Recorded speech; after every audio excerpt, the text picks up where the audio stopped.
Good morning. We have quite a few questions, so I'll read them in English and then translate them into Thai. Ajahn Buddhadasa will respond and we'll translate that back into English. We have a microphone here. If a question is responded to and you still don't get the answer, then feel free to kind of follow up the question. But since we have plenty of questions here, there's no need to think up new ones, since quite a large area has already been covered.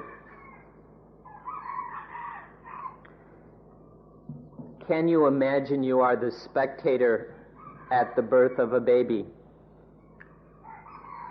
Wouldn't you be overwhelmed, excited from this occasion when a completely innocent human being enters into this world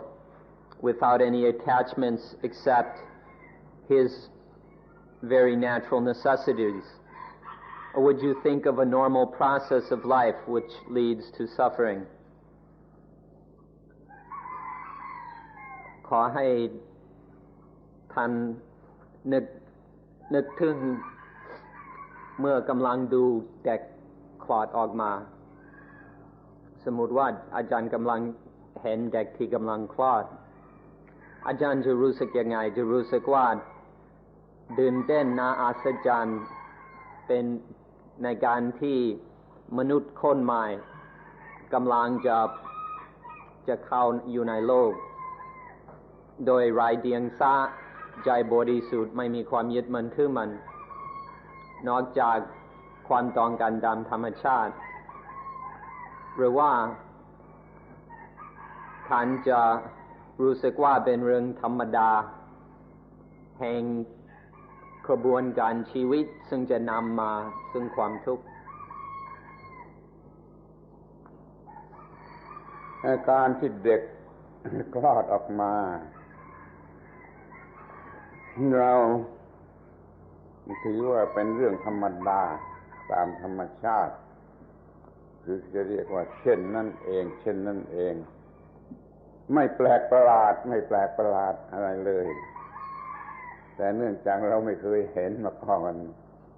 เราจึงรู้สึกแปลกประหลาดทีนี้ถ้าเราเป็นพุทธบริษัทที่แท้จริงเราถือว่าเขายังไม่ได้เกิดมาโดยสมบูรณ์เพียงแต่เด็กคลอดมาจากท้องแม่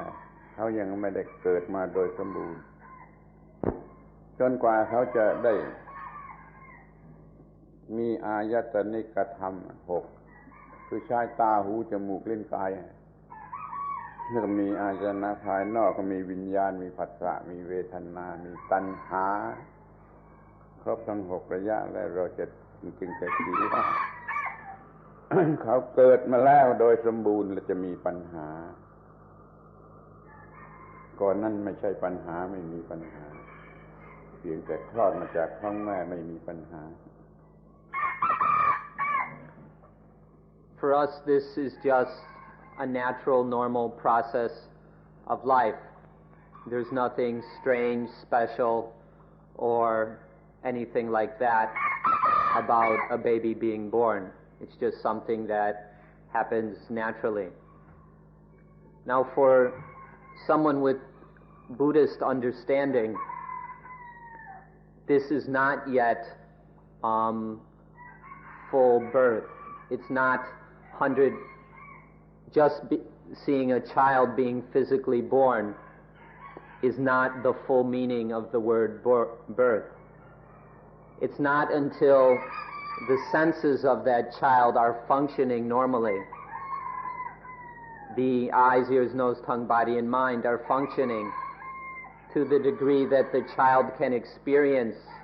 the sensual world. And then sense consciousness arises. And then there's contact with the world. And then the contact leads to vedana, to feeling, both positive and negative. and then that leads to desire. It's only when the senses of the child are functioning to the degree that there is desire. It's only at that point that we say the child is completely born. ขอร้องเป็นพิเศษเดี๋ยวนี้หน่อยหนึ่งว่าขอให้ช่วยจำ ลำดับทั้ง6อานาภายในอานาภายนอกวิญญาณผัสสะเวทนาตัณหา6หมวดนี้เอาไว้ให้ดีๆมีเรื่องมากมีเรื่องที่จะต้องศึกษาต้องเกี่ยวต้องปฏิบัติกับเรื่องทั้ง6นี่เป็นอันมากขอให้จำไอ้เรื่องทั้ง6นี้ไว้เข้าใจอานาภายในภายนอกวิญญาณผัสสะเวทนาตัณหาPlease try to remember these 6 groups of things, or these 6 levels of the stages of the mental process. First, there's the inner ayatana, or the inner senses, meaning the eyes, ears, nose, tongue, body, and mind. And then the outer ayatana, the forms, sounds, smells, tastes, touches, and mental objects. And then the 6 kinds of sense consciousness, eye consciousness, ear consciousness, and so on. Then contact, when the inner sense and the outer sense object, and then consciousness, when these 3 meet and function together, we call that contact. Then there arises the 6 kinds of feelings based on the eyes, feelings based on the ears, and so on. And then lastly, the 6 kinds of desire towards things seen, desire towards things heard, desire towards things smelled, and so on, including desire towards things thought about, remembered, and so on. Please try to remember these 6 groups of things, because within these 6 groups or categories, there's a tremendous amount of things that we need to study and investigate. Basically, all we need to know can be found in our study of these 6 things, so please try to remember them.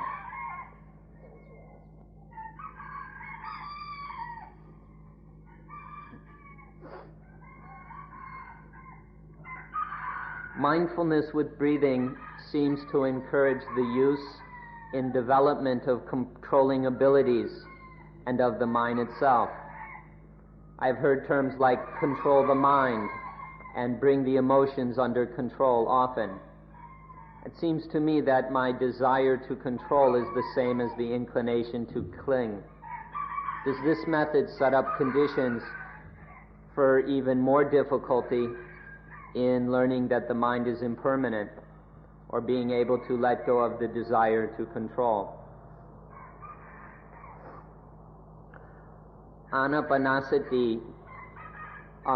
รู้สึกว่ามันสนองการที่เราจะควบคุมและบังคับอะไรต่างๆอย่างบางครั้งได้ยินคำว่าบังคับจิตหรือบังคับความรู้สึกแต่สำหรับฉันก็รู้สึกว่า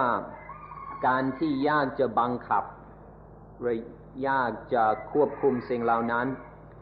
มันจะน้อมเอียงไปในทางยึดมั่นถือมั่นเพราะฉะนั้นวิธีปฏิบัติอย่างอานาปานสติ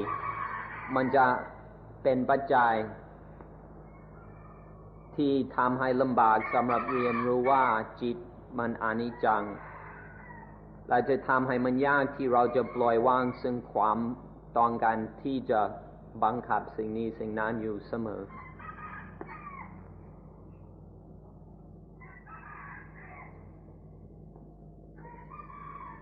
ข้อนี้ดูจะเกี่ยวกับคำพูดนะคำที่ใช้พูดให้เข้าใจไม่ตรงกันเข้าใจผิดมันก็เป็นคำยากหรือทำยาก หรือทำให้ช้าถ้าเข้าใจถูกมันก็สะดวกและเร็วนั่นขอให้ แน่ว่าเข้าใจคำพูดแต่ละคำถูกต้องเสียก่อนแล้วก็จะไม่ยากหรือไม่ยากจนเกินไปมันยากบ้างก็อย่างธรรมดาแต่ว่าไม่ยากจนทำไม่ได้นี่ขอให้ศึกษาให้เข้าใจ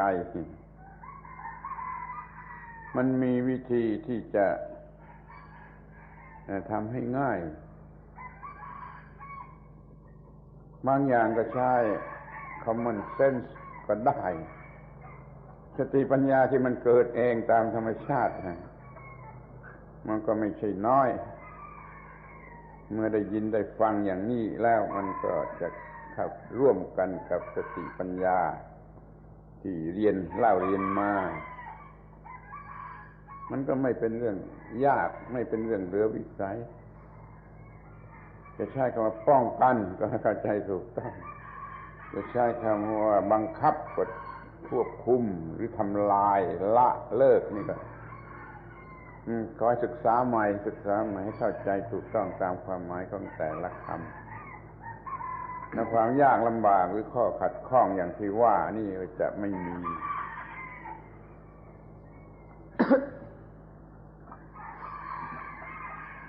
The problem here, or the question here, seems to mainly be one of language, of semantics, that we understand the meanings of these words differently. If one misunderstands the meanings of these words, then it will lead to a lot of difficulty and tardiness in one's practice. However, if one understands the meaning of these words correctly, then there won't be excessive difficulty. There will just be the ordinary difficulties of practice, but it won't be so difficult that we can't practice at all. So when we use words like this, please be very careful. Already, everyone has a certain degree of intelligence and wisdom, as well as common sense. So then when we hear explanations about Dhamma, then those explanations are added to our innate intelligence and our common sense. And so then we can understand a certain amount of things already. When we use words like control, or we use words like protect, prevent, regulate, destroy, get rid of, throw away, let go. When we use words like this, it's very important to study the word itself until we understand the meaning of it. And then there won't be any difficulties. The difficulty that the questioner is speaking of will only arise if one misunderstands the meanings of these words. But as soon as one understands what is meant by, say, control or regulate or get rid of, when understanding that properly, there's no problem.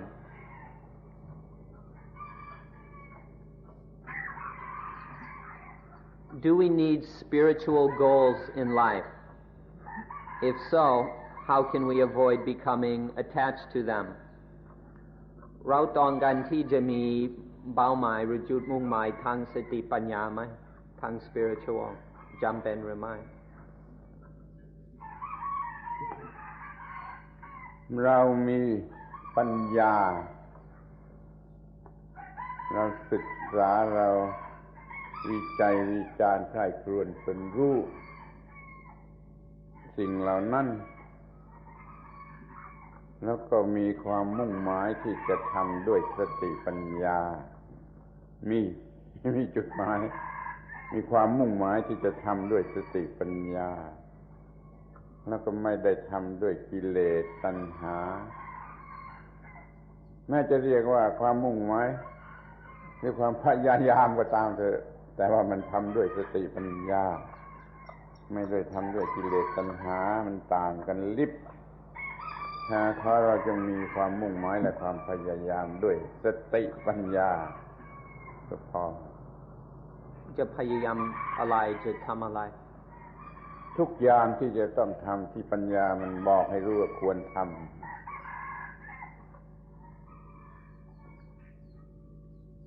We endeavor and aspire to do everything with intelligence, with wisdom. We already have some panya, some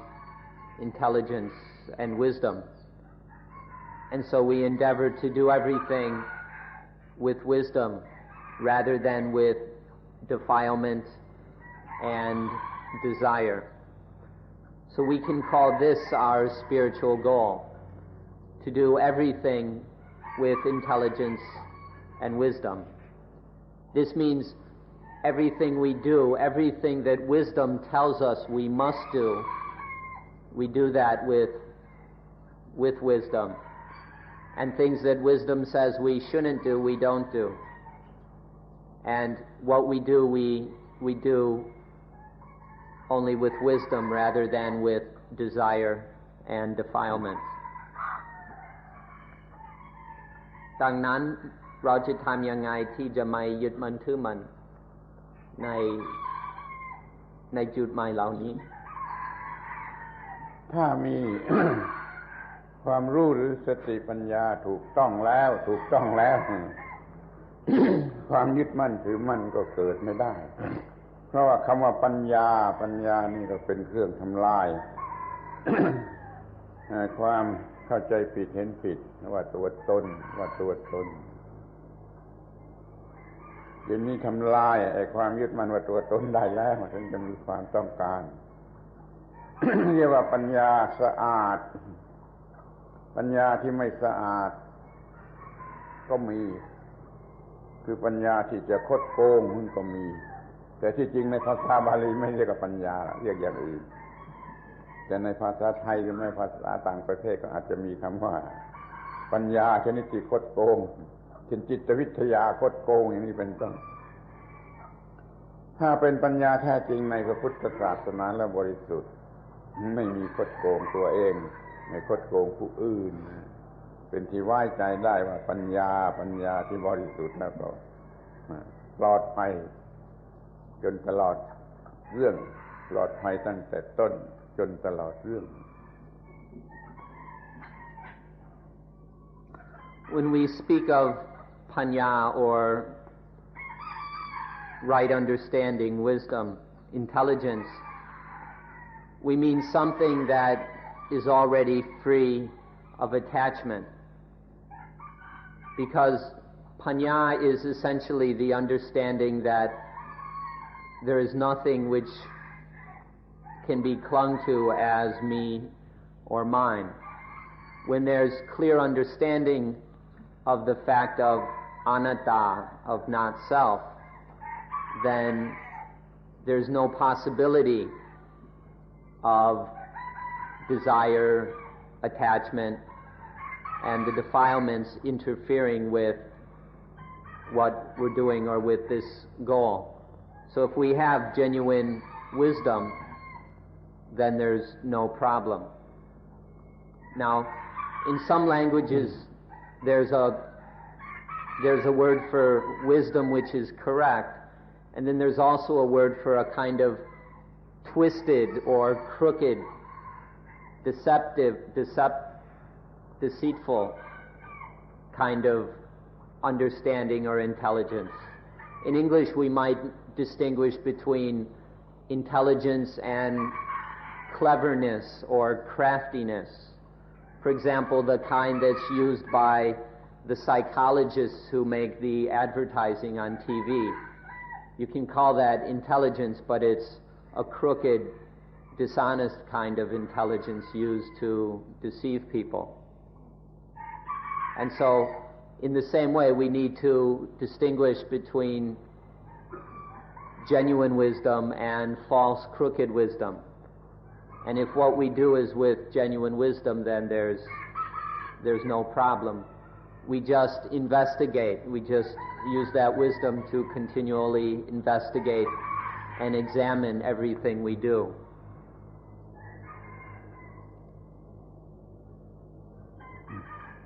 Does Buddhism believe that we're born without a self or soul? พุทธศาสนาเชื่อว่าเกิดมาโดยปราศจาก self ปราศจาก soul หรือไม่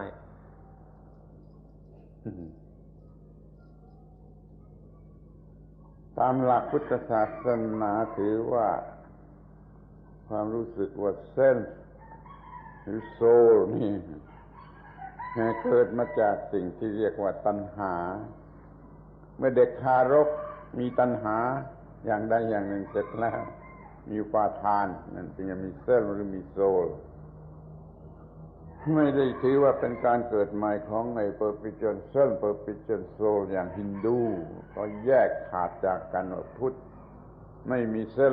ไม่มีโซลสำหรับท่องเที่ยวมันมีความโง่เกิดขึ้นมาเมื่อมีตัณหาแล้วก็ว่าตัวกูเป็นผู้ต้องการอย่างนั้นอย่างนี้ ไม่ได้เกิดมาจากเซลล์หรือโซลที่ไม่เป็นนิรันดรหรือของชาติก่อนข้อนี้มีพระบาลีชัดที่ว่าเมื่อมีตัณหาแล้วก็มีอุปาทานว่าตัวตนว่าของตนนั่นถือว่าไอ้ความคิดว่าคนหรือตัวตนเนี่ยเกิดมาจากตัณหาเรียกว่าในชาตินี้ในชาติที่เกิดมาจากท้องแม่แล้วเนี่ยจนกว่าจะเกิดมีตัณหาก็เกิดตัวตนครั้งหนึ่งเกิดตัณหา อุปาทานครั้งหนึ่งมีตัวตนครั้งหนึ่งดังนั้นจึงถือว่าเกิดเรื่อยเกิดเป็นร้อยชาติพันชาติหมื่นชาติไม่ได้จากตัวตนก่อนนู่นแต่ว่าจากตัณหาอุปาทานที่นี่และเดี๋ยวนี้ In the understanding of Buddha Dhamma, the feeling that there is a self or soul doesn't happen until there is desire. It's only through desire that this sense or concept of self or soul arises. And so when a baby is born, it isn't until after there is desire. And when we say desire here, we don't mean the natural instincts of the child for food and things. That's not yet desire. But it's only later when there is desire in the mind of that infant that there will be attachment to a sense of me and mine. It's only then that that this feeling of there being a self and soul is created. And then it grows until we believe in it so firmly that we can't see anything else. So it's through this process of, in Buddhism it's very clear that when we're born, we're not born with some self or soul that comes from a previous life. That's a Hindu teaching. Please distinguish very carefully between Buddhism and Hinduism. There are many scholars in the West who mix the two up, which is quite irresponsible and destructive. Hindu teachings speak of some eternal soul that wanders from life to life, that reincarnates or whatever. That's their understanding. The Buddhist understanding is there is no such thing. There's no higher self or true soul or any of that passes from one life on to the next. Whichever one you agree with is up to you, but please don't confuse the two. It's to be very unfair. ถ้าเราเกิดความรู้สึกว่ามีตัวตนขึ้นครั้งหนึ่งเราเองเกิดความรู้สึกมีตัวตนขึ้นครั้งหนึ่ง ขอให้เข้าใจว่าไม่ใช่เซลล์ไม่ใช่โซลคือเป็นอนัตตาเป็นเพียงรีซอนหรือรีแอคชั่นของตัณหาของอุปาทานจึงไม่มีตัวอัตตาที่ถาวร เป็นเพียงผลชั่วขณะคือเกิดปฏิจจสมบาทรอบหนึ่งก็มีตัวตนหนึ่งซึ่งไม่ใช่ตนเป็นมายาต้นนี่มันไม่ใช่เป็นของจริงเป็นมายาเกิดมาจากอวิชชาตัณหาอุปาทานคำว่าต้นในพุทธศาสนาเป็นอย่างนี้คำว่าต้นในศาสนาอื่นเขาเป็นอย่างอื่นก็แล้วแต่ So please be aware that when this feeling or belief of self, of soul, has arisen in your own mind, notice that when the self appears in your mind, that's the meaning of birth. The self has been born. Dependent origination has taken one more spin. Because of desire and attachment, this self is once again born in the mind. And once it's... Now for the baby, when desire first arises, then this spins once. And once it's spun once, it starts to spin again and again and again, as long as there is ignorance. And so be aware of every time this self or soul is born in the mind. In Buddhism, the self or soul is only a feeling, is only an illusion that occurs in our mind due to desire and ignorance. In other religions, the self or soul may be some eternal substance or whatever. Please understand the difference between the Buddhist understanding of self and other understandings of self. The Buddhist understanding is that everything that seems to be self is really not self.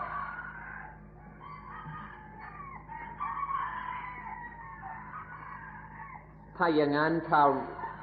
เราเกิดมาโดยไม่มีตัวตนไม่มี self soul อะไร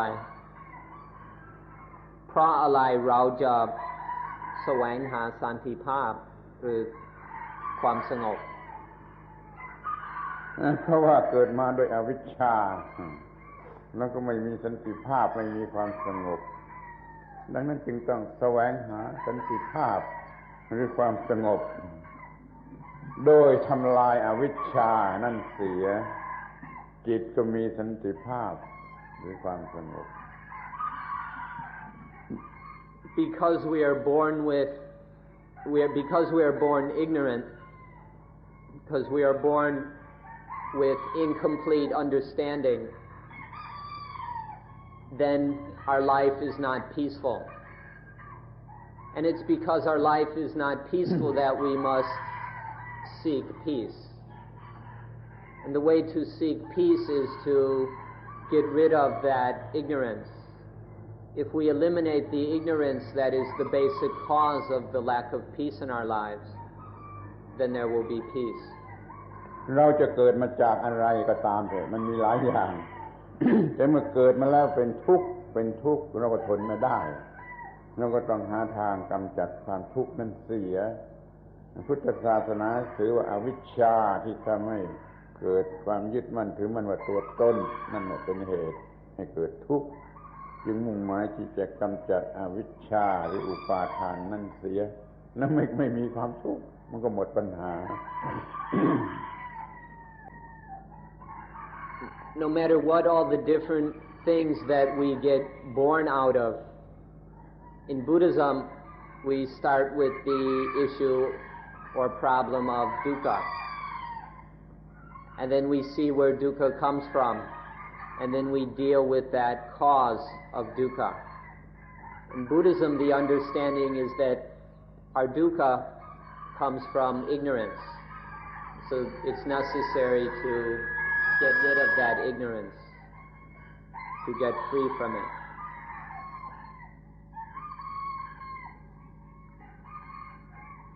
When this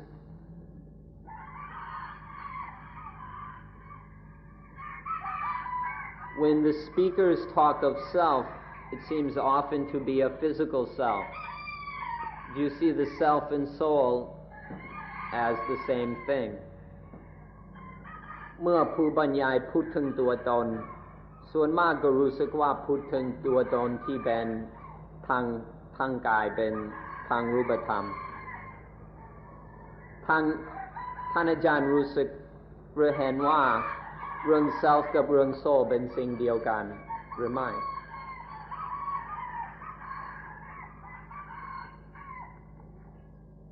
แล้วแต่ภาษา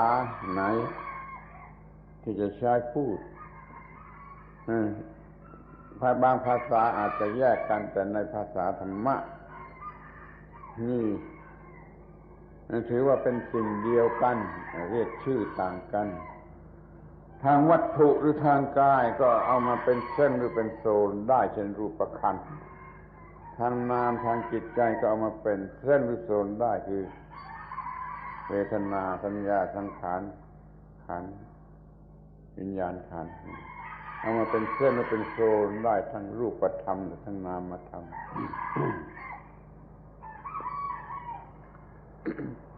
Whether the words self and soul refer to the same thing or not depends on the language we use and the meanings we give to these words. You can define them however you want. Now we can take physical things as being the self. For example, when we attach to the body aggregate as being self.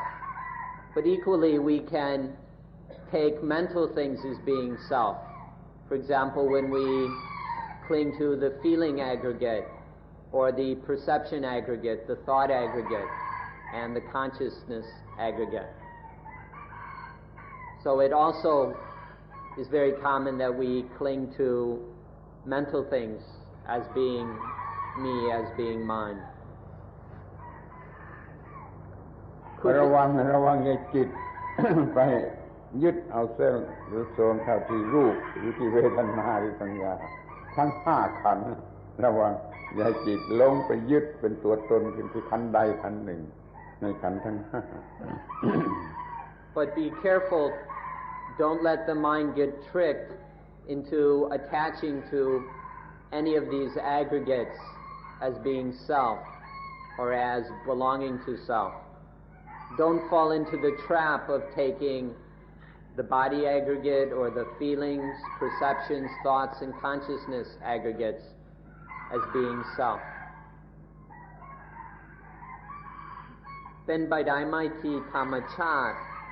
และโซลเป็นสิ่งอันเดียวกันธรรมชาติกับโซลพวกที่เขาถือว่ามี perpetual soul eternal soul นั่นก็เป็นเรื่องของเขาเราไม่ทราบ เราไม่พูด แต่ในฝ่ายพุทธศาสนานี้ไม่มีอะไรซึ่งไม่ใช่ธรรมชาติไอ้โซลในที่นี้เป็นเพียงสังขารคือการปรุงแต่งการถูกปรุงแต่งขึ้นมาตัวธาตุก็ตามธรรมชาติตัวการปรุงแต่งก็เป็นเรื่องของธรรมชาติผลที่เกิดขึ้นมาก็ยังคงเป็นธรรมชาติเพราะคำว่าธรรมชาติในภาษาธรรมะนี่กว้างขวางไม่ยกเว้นอะไรก็เรียกได้ว่าธรรมชาติ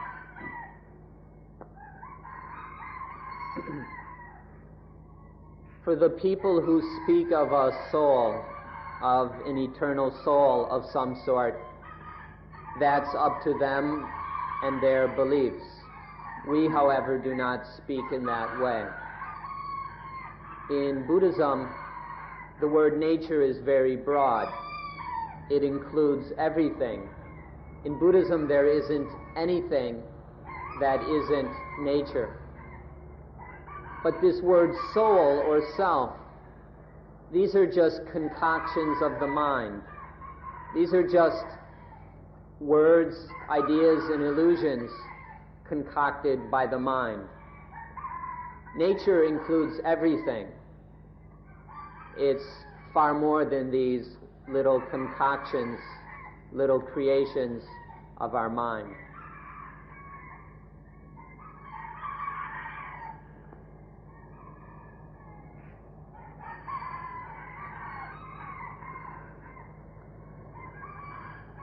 ถ้าไม่มี if there is no self and if I am nothing more than the 5 material aggregates, excuse me, they're not 5 material, 1 material and 4 immaterial. If I am nothing more than the 5 aggregates, how can there be free will? What is it that does the willing? This is a little hard to translate because in Buddhism we don't have the term free will. This is a word that comes out of Western thought that believes in self, but I'll do my best to translate. ถ้าหากว่าไม่มี self และตัวเราหรือฉันไม่ได้เป็นอะไรนอกเหนือจากขันธ์ทั้ง 5ถ้าอย่างนั้นจะมี free will อย่างไรอะไรจะเป็นตัวที่ will คำว่า free will แปลยากจะเป็นอาจารย์คงรู้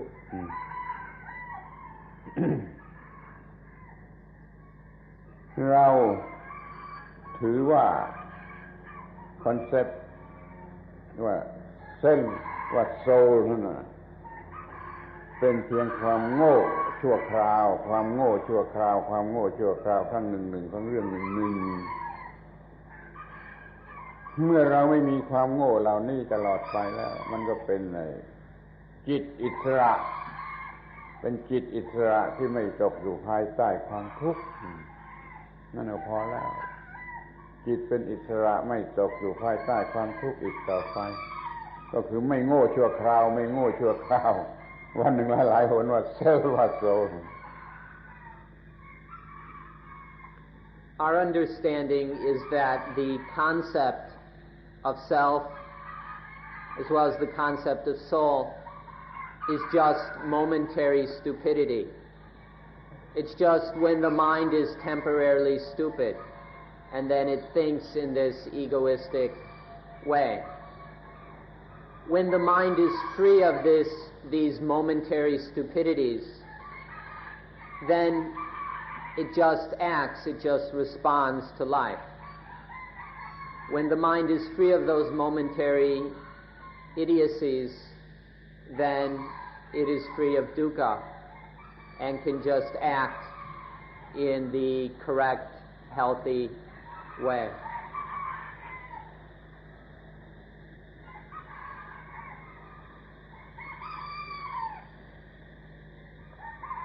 Society, we show gratefulness in many different ways, giving away presents, saying thank you, etc.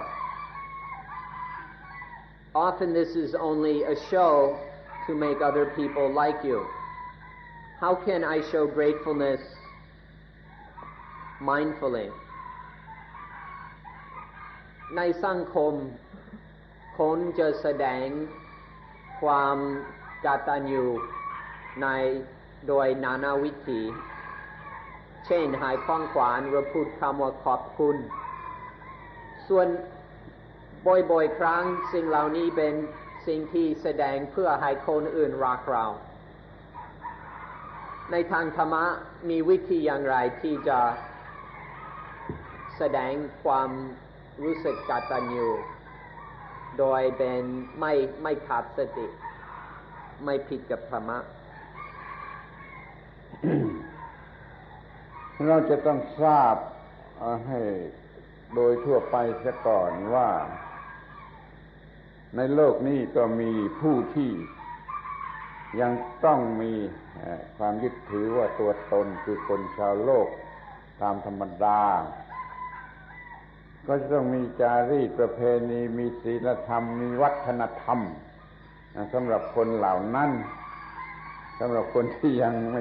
ไม่รู้จริงเขายังมีความรู้สึกว่าอัตตา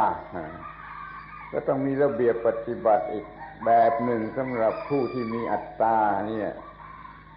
กระทำเพื่อให้เกิดความสุขในหมู่คนที่ยังมีอัตตานั้นเราก็ต้องปฏิบัติเมื่อมาเกี่ยวข้องกับหมู่คนที่ยังมีอัตตาพระพุทธเจ้าเองก็ยังจะต้องตรัสว่ามีตัวฉันนี่ของฉันต้องการนั่นต้องการนี่หรือว่าขอบใจหรืออะไรก็เหมือนกัน แต่ท่านก็พูดแต่ปากท่านปากที่พูด ว่ามีคล้ายๆก็มีตัวฉันแต่ในจิตใจนั้นไม่มีเพราะว่าท่านอยู่อีกฝ่ายหนึ่งคือพวกที่ไม่มีตัวตนพิธีขนบธรรมเนียมประเพณีที่พูดอย่างมีตัวตนนี่ยังต้องมีอยู่ในโลกของผู้ที่มีตัวตนเพื่อจะทำไปได้เพื่อมันสูงขึ้นไปจนถึงจิตหมดตัวตนปากพูดอย่างคนมีตัวตนแต่จิตเป็นอย่างผู้ไม่มีตัวตนก็ให้แยกออกเป็นสองอย่างนี้ว่าคนธรรมดากับพระอริยเจ้าคนธรรมดาพูดภาษาคนพระอริยเจ้าพูดภาษาธรรมนั่นไม่ขัดกันถ้าเรายังใช้ระเบียบมีตัวตนพูดกับคนมีตัวตนก็พูดไปอย่างมีตัวตนแต่ในใจไม่ต้องมีตัวตนIt's important to remember and always be aware that there are many people in this world who live by self. There are many of the ordinary worldly people who live life and understand everything in terms of self. People who are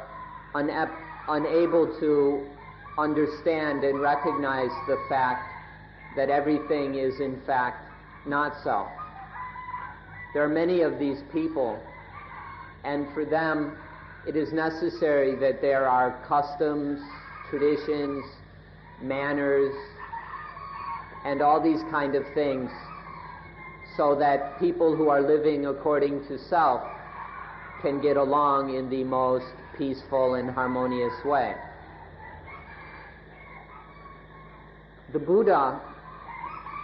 had to deal with these kind of people all the time. And so he often spoke in terms of self. He spoke in very ordinary ways that if one's not careful sounds like he's saying there is a self. But this was just speaking in the appropriate way to certain groups of people. But in the Buddha's mind, there was no sense or belief or thoughts about self. He had to speak in terms of self to communicate with ordinary people. But he didn't actually feel that way or experience life that way in his mind. Now there are some people who live according to the principle of not self. There are people who don't base everything in self, who don't understand everything in terms of self.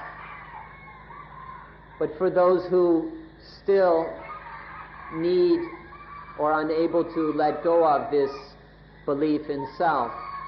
then they need customs and manners and things so that they can live more unselfishly. And then as they evolve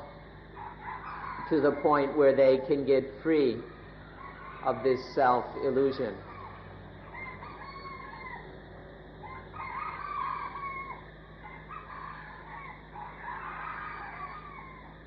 Now, อาจารย์มีตัวอย่างวิธีที่จะแสดงกตัญญูความขอบคุณที่ไม่ผิดธรรมะนี่ก็ปฏิบัติตามระบบจริยธรรมศีลธรรมของประชาชนธรรมดาที่ยังมีตัวตนมันเกิดผลดีแน่ๆเกิดผลดีแน่ๆในหมู่ชนที่ยังมีตัวตนก็พูดไปตามธรรมเนียมตามโวหารพูดภาษาพูดของคนที่ยังมีตัวตนเนี่ยนี่เรายังเป็นคนธรรมดาเรายังไม่เป็นพระอรหันต์ก็พูดตามธรรมดาของคนธรรมดาเป็นพระอรหันต์แล้วจะพูดก็ได้จะไม่พูดก็ได้หรือจะพูดตามธรรมเนียมให้คนเหล่านี้มีความยินดีพอใจจิตใจสูงขึ้นไปก็ได้เหมือนกันพูดปากว่ามีตัวเป็นตัวตนมีตัวตนแต่ในใจไม่มีตัวตนก็ทำได้เหมือนกัน So one should merely practice according to the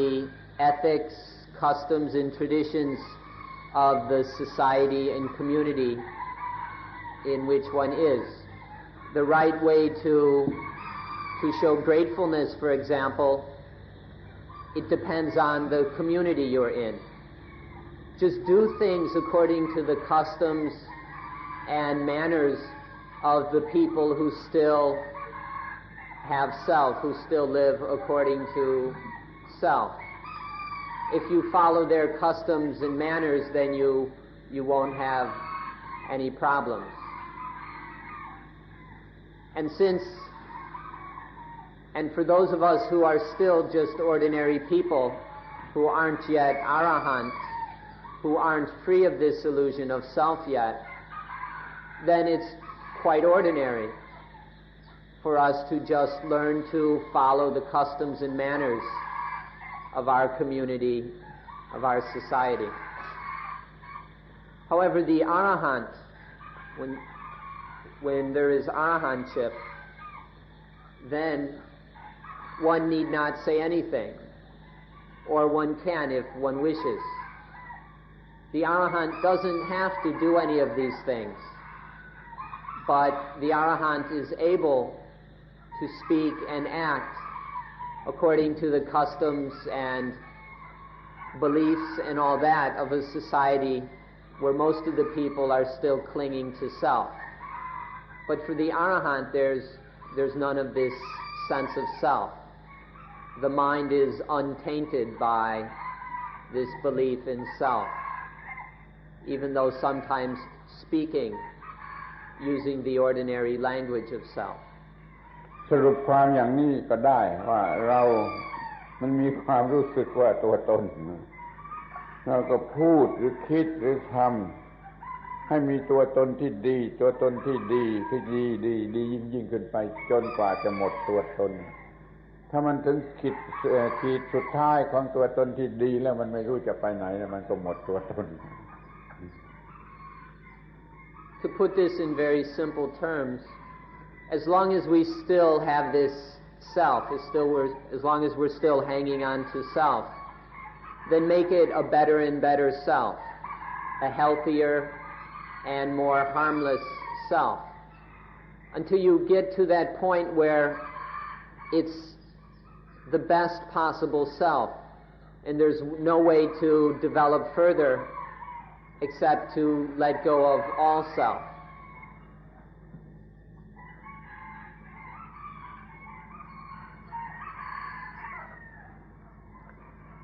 Is teaching people to let go of wanting because it will lead to dukkha a way of making them fearful, a way of dissuading people to live their life as they want, ultimately a way of controlling people and suppressing the masses. การสอนให้ผู้คนปล่อยวางซึ่งความอยากซึ่งตัณหาเพราะว่ามันจะนำมาซึ่งความทุกข์อันนี้เป็นวิธีทางที่จะให้มันขี้กลัวหรือเป็นการชักชวนคนที่จะไม่ดำเนินชีวิตตามที่เขาต้องการเป็นวิธีที่จะบังคับควบคุมมนุษย์เพื่อให้มันอยู่ในอำนาจของเราหรือของฝ่ายใดฝ่ายหนึ่งละมั่งเป็นอย่างต้องถือว่าเป็นวิธีที่เหมาะสมและที่จะทำมนุษย์ให้เลื่อนชั้นแห่งจิตใจเลื่อนขึ้นไปจนหมดปัญหาการแสดงความทุกข์เรื่องของความทุกข์ก็เพื่อให้เขาฉลาดไม่ใช่ให้เขากลัวเปล่าๆกลัวโดยไม่ได้ทำอะไร เขาก็กลัวความทุกข์แต่เมื่อเขาฉลาดขึ้นมาเขาก็ไม่ต้องกลัวก็ได้ความกลัวกลายเป็นความฉลาดไปทีแรกความกลัวก็เป็นความโง่จนเป็นความทุกข์ต่อมาความกลัวก็พ้นจากความโง่กลายเป็นความฉลาดรู้หน้าที่ที่จะต้องกระท แล้วเขาก็กระทำไปตามความฉลาดปัญหามันก็หมด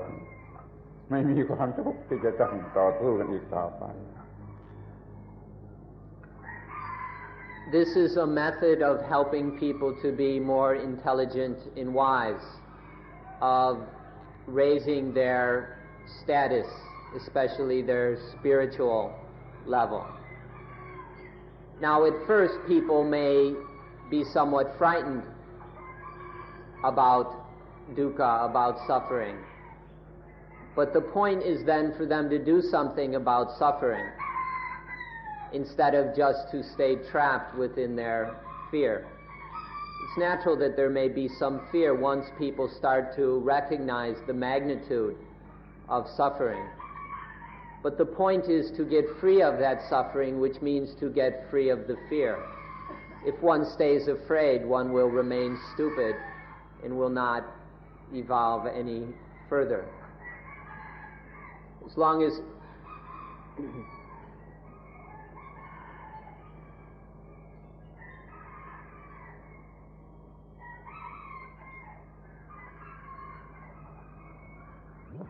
Are you enlightened? Are you a Buddha?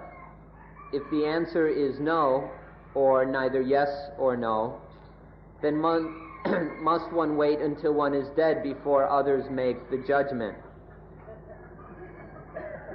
If one pronounced oneself to be Buddha, would that be egoistic and therefore prove one is not enlightened? How could those who are not enlightened ever be able to decide or judge whether another being, living or dead, is enlightened? ท่านอาจารย์ตรัสรู้ไหม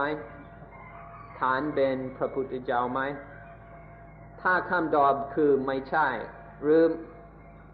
ไม่ใช่ก็ไม่ใช่ไม่ใช่ก็ไม่ใช่อย่างนั้นเราจะต้องรอจนตายเพื่อคนอื่นจะjudge จะกำหนดว่าเป็นผู้ที่ตรัสรู้แล้วหรือไม่ถ้าคนเรียกตัวเองว่าเป็นพระพุทธเจ้านั่นจะแสดงว่าคนนั้นมีตัวกูสูงแล้วเป็นข้อพิสูจน์ว่าเขายังไม่ได้ตรัสรู้หรือไม่คนธรรมดาซึ่งยังไม่เป็นพระอรหันต์เขาจะทำอย่างไรจึงจะรู้ว่าคนอื่นตรัสรู้หรือไม่มีทางไหมการถามว่าจะรู้หรือไม่จะรู้นั่นมันเป็นเรื่องส่วนตัวเป็นปัญหาส่วนตัวขอสงวนไว้ว่าไม่ต้องตอบปัญหาส่วนตัวพระวินัยก็นิยมไม่ให้ตอบปัญหาส่วนตัวโดยทำนองนี้เพราะฉะนั้นก็ไม่ตอบว่าเป็นหรือไม่เป็นแต่จะขอบอกกลับไปว่าท่านทุกคนมีสิทธิที่จะเป็นผู้รู้เพราะว่ามีเมล็ดพืชมีเยิมสำหรับที่จะงอกงามออกมาเป็นผู้รู้ด้วยกันทุกคนท่านทั้งหลายก็พยายามปลูกพืชแห่งความเป็นพระพุทธเจ้าในจิตใจนี่ให้งอกงามแล้วก็มีส่วนที่จะรู้ได้เองว่าใครเป็นพุทธะหรือไม่หรือใครไม่เป็นพุทธะมีลักษณะอย่างไรท่านไม่ต้องมาถามคนอื่นซึ่งเป็นเรื่องของคนอื่นไม่มีประโยชน์แต่พยายามรู้ว่าเราก็มีสิทธิมีความเป็นไปได้ possibility ที่ว่าจะเป็นพุทธะเพราะว่าเมล็ดพืชนั้นมีอยู่ท่านรีบปลูกเมล็ดพืชนั้นให้มันเจริญงอกงามก็จะเป็นพุทธะสูงขึ้นมาตามลำดับกว่าจะถึงขั้นสุดท้ายทำในใจอย่างนี้ดีกว่าที่จะไปคิดนึกว่าคนนั้นเป็นหรือคนนี้ไม่เป็น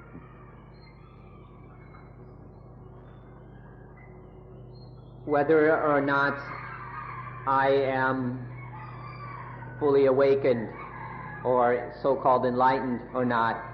is a personal matter and allow me to protect my right to not answer such a question.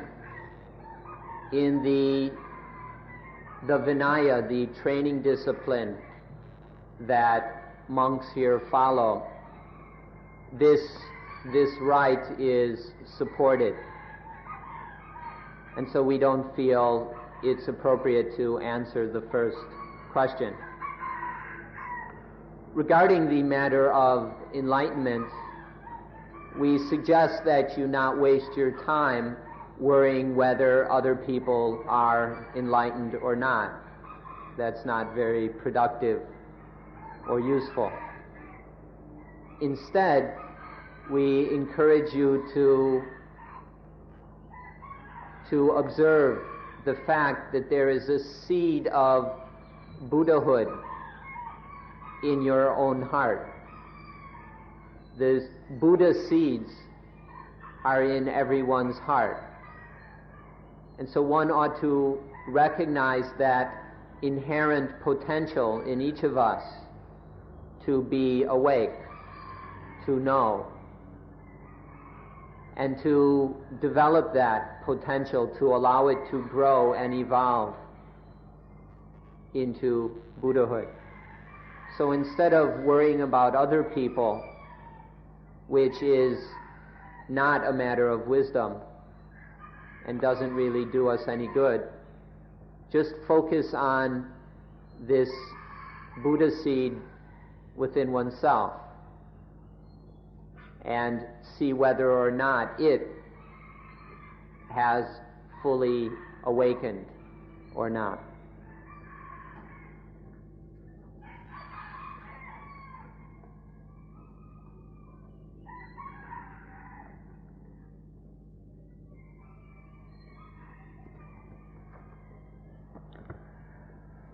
In your book, Buddha Dhamma for Students, you speak of the activities of the Aryans, the noble ones, as opposed to the activities of ordinary lay people. You speak of dancing as the behavior of madmen, and that laughter is regarded by the noble ones as the behavior of immature children. If we could laugh less, it would be a good thing, and not to laugh at all would be even better. That the noble ones look upon dancing and laughter as pathetic. They see them as unnecessary. The questioner is basically quoting from one of Panajan's books. The question is, how can any human being consider laughter to be bad? Notice he never used the word bad. How can it be considered bad, pathetic, when it can bring such healing, such joy to life? Why live life without such a beautiful gift, a beautiful energy?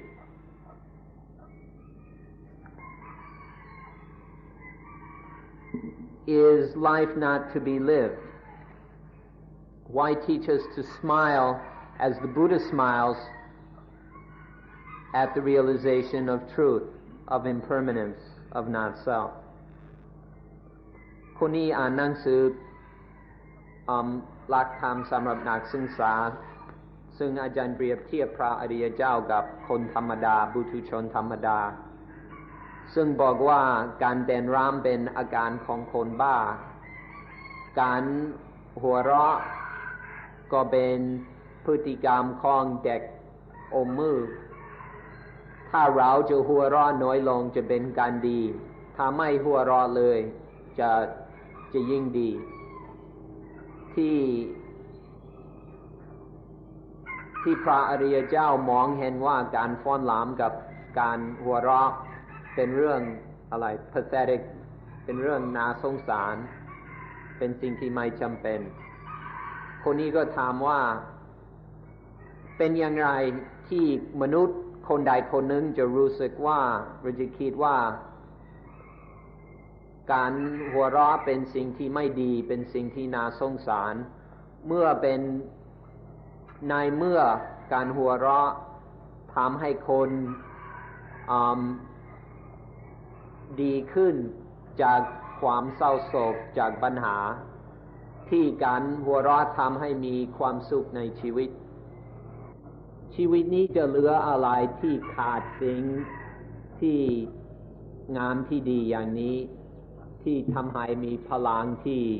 สดใสดีงามมันจะชีวิตจะเป็นยังไงเราควรจะมองให้เห็นว่าหัวเราะก็ดีเต้นรำก็ดีร้องเพลงก็ดีนะมันมาจากโมทิฟที่โง่หรือโมทิฟที่มันฉลาดถ้าโมทิฟที่มันฉลาดมันอาจจะไม่เต้นรำไม่หัวเราะเพราะว่ามันเหนื่อยเหมือนกันให้เต้นรำตลอดเวลามันก็ไม่เอาให้หัวเราะตลอดเวลามันก็ไม่เอา ถ้ามีโมทิฟที่มันฉลาดมันก็อาจจะแสดงบ้างแสดงพอ นิดๆหน่อยๆนั่นไม่ถึงกับจริงจัง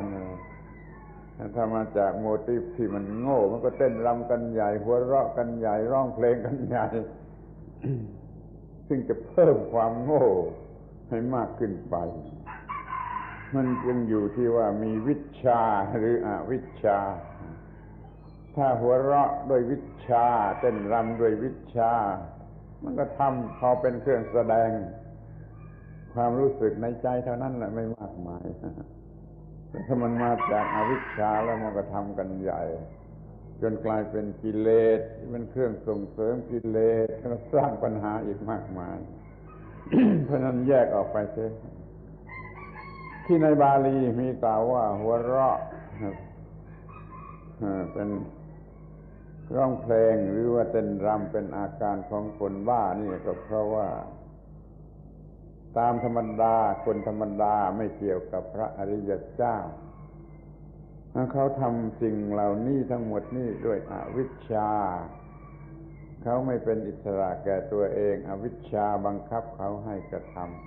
ำเพราะนั้นจึงไม่เป็นประโยชน์ไม่คุ้มค่าไม่คุ้มค่าเลยไม่คุ้มค่าเวลาไม่ต้องหัวเราะไม่ต้องเต้นรำไม่ต้องร้องเพลงแต่เอามาทำการศึกษาให้รู้ยิ่งขึ้นไปในที่สุดมันก็ไม่หัวเราะไม่ร้องไห้ไม่ร้องเพลงไม่เต้นรำ เป็นนี่ข้อนี้เป็นเครื่องวัดว่าอวิชชายังมีเหลืออยู่เท่าไรยังมีเหลืออยู่เท่าไรก็ทำไปเท่านั้นไปตามนั้นเราไม่ต้องเสียเวลาไม่ต้องเหนื่อยในสิ่งที่ว่าไม่ต้องทำก็ได้ถ้าจะหัวเราะหรือจะเต้นรำก็เป็นชนิดที่ว่าเป็นด้วยความฉลาดไม่ต้องแสดงออกมาหัวเราะอยู่ในใจเต้นรำอยู่ในใจยังจะดีกว่า We should first ask ourselves whether the motivation for dancing, laughing, singing, or whatever is intelligent or foolish. We should ask ourselves if the motivation to dance, to sing, to laugh is intelligent, then why do something that's so tiring, that burns up, uses up so much energy? If one was truly intelligent, one could express one's feelings in a much more simple and less energy-using way. The understanding of here is that when people make a big deal out of dancing, singing, and laughing, this is because ignorance has taken over their minds. They're basically acting quite foolishly, where they're totally indulging in these kind of behaviors, giving themselves up to these things completely. Now, if one was one's motivation was intelligent, one might express one's feelings to some degree.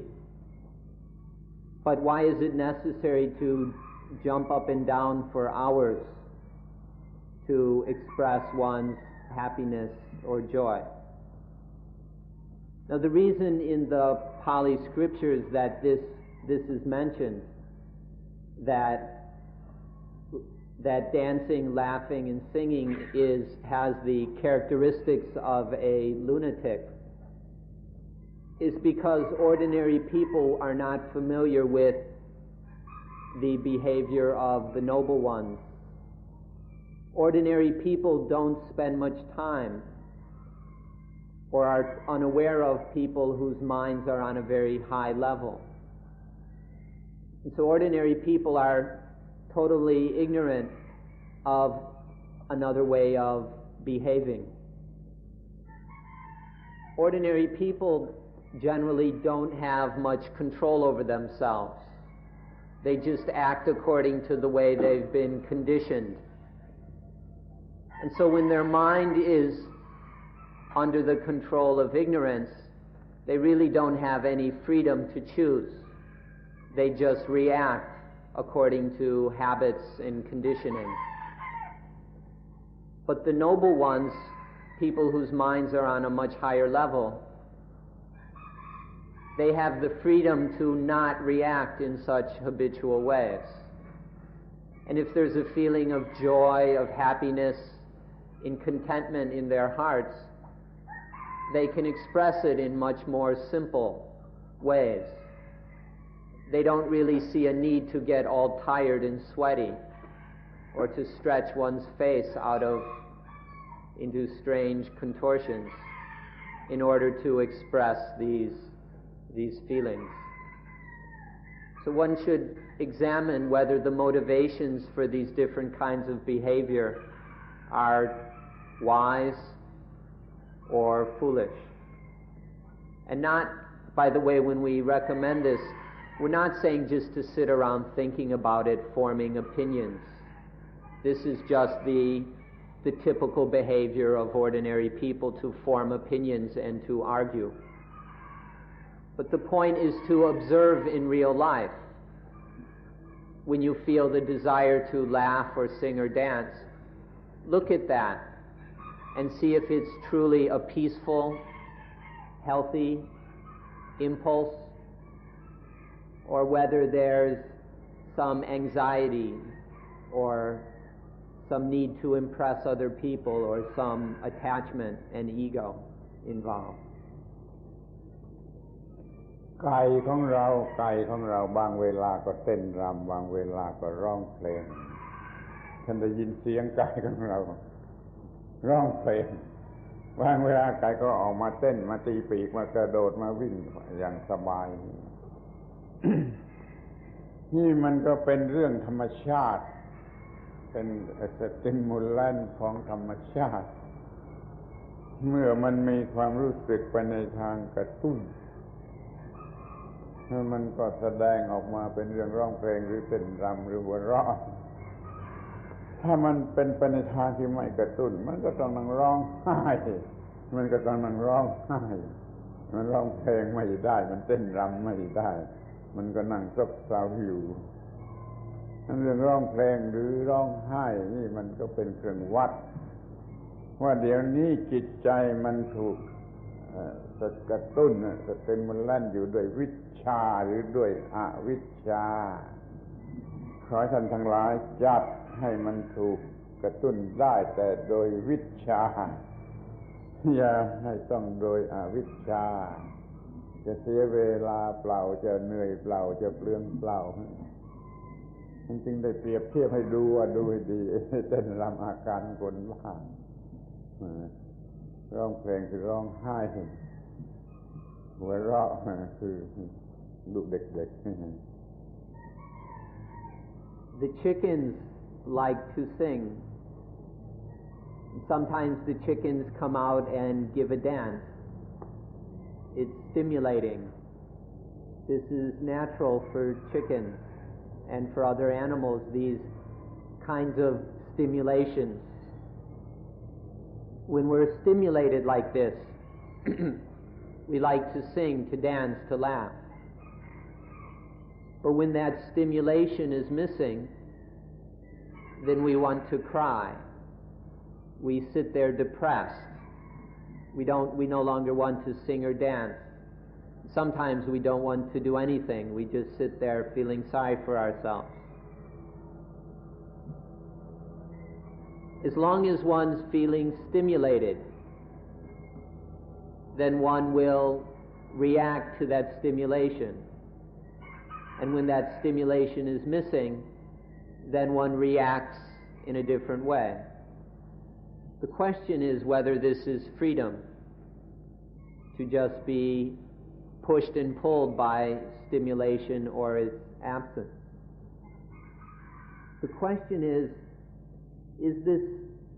stimulation wise? Is it happening with vicha, with correct understanding? Or is the stimulation ignorance or avijja, incorrect understanding?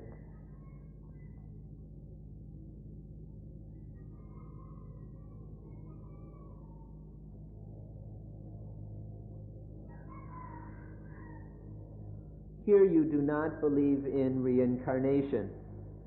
What in Buddhism, what in the Buddhist teachings leads you to this conclusion?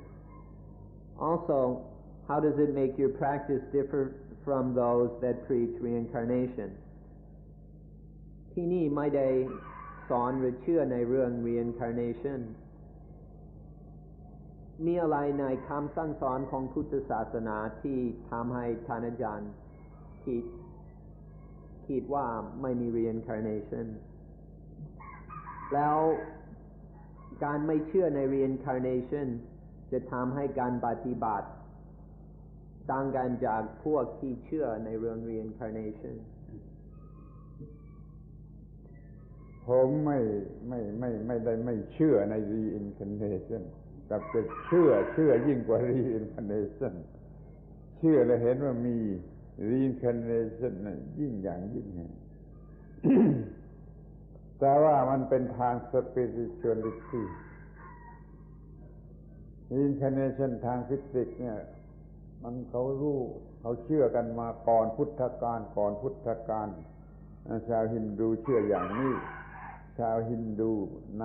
ำศาสนาฮินดูมาที่นี่ก่อนพุทธศาสนา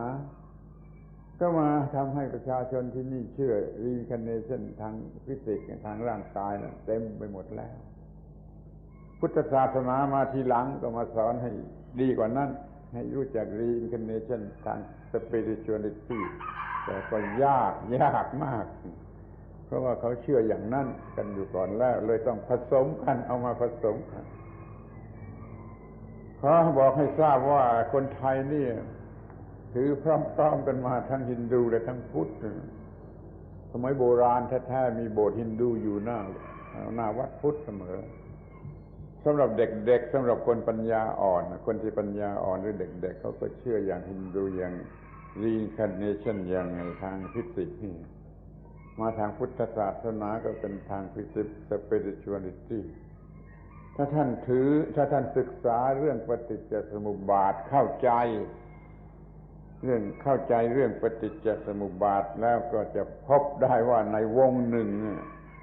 เซอร์เคิลหนึ่งแห่งปฏิจจสมุปบาทมี reincarnation ทุกอันไปวันหนึ่งมีปฏิจจสมุปบาทกี่รอบกี่วงแล้วมันก็มี reincarnation เท่านั้นแหละคือมันเปลี่ยนความคิดเปลี่ยนความรู้สึกเป็นอย่างอื่นเปลี่ยนอุปาทานเป็นอย่างอื่นเสร็จแล้วมันก็มี reincarnation ใหม่ตามแบบนั้นนี่เราเชื่อ reincarnation อย่างนี้และเชื่อจนถึงก็จะแก้ไขมันจะควบคุมมันไม่ให้มี reincarnation พุทธศาสนามี reincarnation อย่าง spirituality นอกนั้นเขาก็มีอย่างฟิสิกส์มีมาแต่เดิมมีมาตั้งแต่ดึกดำบรรพ์ผมมีความเชื่อใน reincarnation อย่างพุทธศาสนากำลังจะปรับปรุงกำลังจะยกเลิกก็จะทำให้หมดสิ้นไปหมด reincarnation เมื่อไรก็หมดปัญหาหมดความทุกข์หมดปัญหา ทั้งในแง่ของ question ทั้งในแง่ของ problem ไม่มีปัญหาใดๆเหลืออยู่เข้าใจเสียใหม่เกี่ยวกับตัวผมหรือว่าพุทธบริษัทให้ถูกต้อง I don't believe in reincarnation, but I believe absolutely in a reincarnation that's beyond reincarnation. This reincarnation in which I believe very firmly is a spiritual kind of reincarnation. It's different from the physical kind of reincarnation that people talk about. If you study, I'm talking about the reincarnation that happens within our minds every time the cycle of dependent origination spins. Every time in our life, each day, when there's a spin of dependent origination, then there is a reincarnation. But it's a reincarnation of ignorance, through ignorance of the illusion of self, of me. This is what's reincarnated. It's not a physical kind of reincarnation that I believe in. Now, this belief in physical reincarnation is ancient. It occurred much before Buddhism in what is often called Brahmanism, or in the Upanishadic teachings in India. And these spread to this part of Southeast Asia long before Buddhism arrived. And then since ancient times, the Thai people, as well as the Burmese and the Cambodians and other people around here, have had believed in a mixture of Hinduism and Buddhism. The so-called Buddhism of Thailand is still mixed up with the Hindu teachings. And so many ordinary people, especially the children or the people of weak intelligence, still believe, although they may call themselves Buddhists, still believe that there is some kind of physical reincarnation. But those who examine this issue very carefully will come to understand a different kind of reincarnation. Not physical, but spiritual. The kind of reincarnation that can happen to each of us many times in one day, where the illusion of self is reborn in our minds because of ignorance. So please be very careful to understand this understanding of reincarnation. Don't mix it up with the Hindu understanding. Although many Buddhists may make that mistake, please don't make it yourself. Understand the spiritual meaning of the word reincarnation. The thing that happens every time there is a spin of the process of dependent origination. Reincarnation ทางฟิสิกส์ที่เขาเชื่อกันก่อนนั้นมีประโยชน์ช่วยให้ทำดีให้ทำความดีให้ยิ่งขึ้นไปแต่ Reincarnation ทาง spirituality นั้นทำให้เราอยู่พ้นดีเนื้อความดีเนื้อความดีหมดปัญหามันอยู่กันเป็นคนละชั้นอย่างนี้ The physical kind of rebirth can be very beneficial. It can make people good. It can make them behave well. But the spiritual kind of reincarnation, the understanding of it, takes people beyond goodness. It helps people transcend the good. And then people are free. They have no more doubts, no more questions, no more problems. แล้วมีอะไรในคำสั่งสอนของพระพุทธศาสนาที่ทำให้อาจารย์ไม่เชื่อในเรื่อง Reincarnation แบบทางกายเพราะได้เรียนรู้เรื่องปฏิจจสมุปบาทนี้เท่านั้นThe Buddhist teaching that convinced me that there is none of this kind of physical reincarnation is the teaching of paticca samuppada. This one teaching alone, that of dependent origination, if one studies the way the Buddha taught it, will make it very clear that there is no such thing as physical reincarnation. แล้วการปฏิบัติจะต่างกันอย่างไรเมื่อไม่เชื่อในเรื่อง physical reincarnation เช่นพวกอื่นเชื่อเก็บไว้ก่อนมาปฏิบัติในเรื่องที่ว่าจะไม่เกิดจะไม่มีรีเบิร์ธในชีวิตประจำวันแล้วเราก็ไม่มีความทุกข์เลยในเรื่อง physical rebirth เก็บไว้ก่อนอีกนอกไม่ต้องสนใจ As for how one's practice will be different, first one can just put aside this belief in physical reincarnation. One can ignore this teaching of physical reincarnation,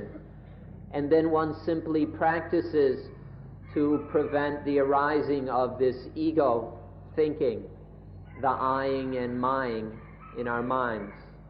One practices to prevent the spinning of dependent origination so that one is free of problems. If Dhamma is truth and that the truth is the law of nature, then what created or gave rise to the natural world? ถ้าธรรมะคือความจริงและความจริงนั้นคือกฎธรรมชาติอย่างไรหรือมีอะไรที่ทำให้เกิดโลกนี้อะไรทำให้มีโลกนี้กฎของธรรมชาติทำให้เกิดทุกสิ่ง The law of nature leads to the arising of everything. Everything arises due to the law of nature.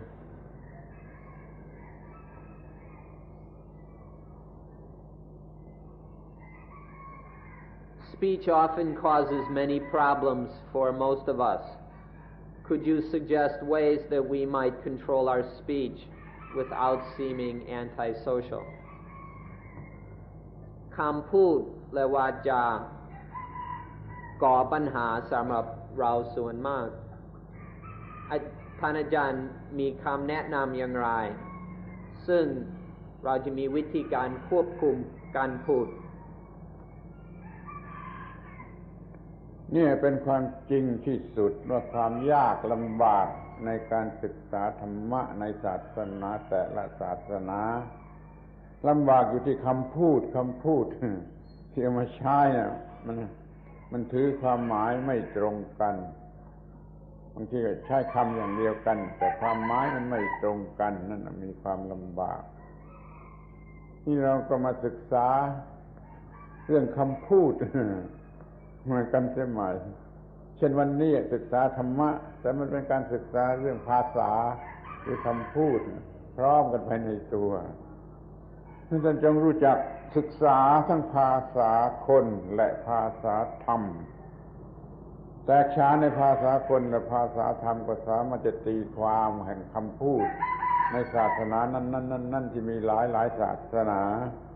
จะสามารถเข้าใจถูกต้องตามความหมายแท้จริงแล้วก็มาปรับกันในระหว่างศาสนาสามารถทำความเข้าใจกันได้ร่วมมือกันได้ก็พยายามศึกษาให้รู้ทั้งภาษาคนและภาษาธรรมคือภาษาตื้นและภาษาลึกภาษาของคนโง่และภาษาของคนฉลาดภาษาของคนรู้ธรรมะและภาษาของคนไม่รู้ธรรมะขอให้ศึกษาทั้งสองภาษาแล้วการศึกษาธรรมะก็จะง่ายจะเข้าใจกันได้